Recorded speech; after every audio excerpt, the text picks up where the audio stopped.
Continuing coverage tonight of a Northeast Nebraska superintendent put on leave after a controversial post he made on social media.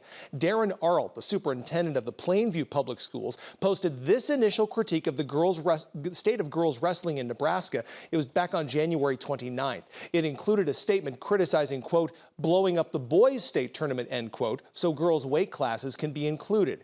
He later posted this retraction of those comments. That was followed by a picture of himself with members of Plainview's girls wrestling team saying how proud he was of them.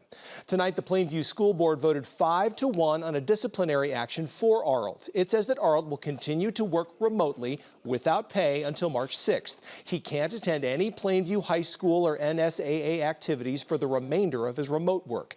Arlt will then have a 1/12 reduction in pay for the 5 remaining pay periods in his current contract. He must also take board-approved sensitivity training at his own expense. We do feel that he's remorseful. I mean, that is genuine.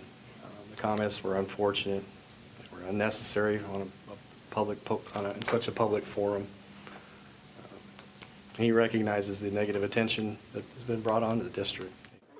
After Arlt's posts, and as the board decided its next step, the board consulted with the Nebraska Association of School Boards. They also took feedback on the situation for 2 weeks. Members from the public did have a chance to speak at tonight's meeting before the board made its decision.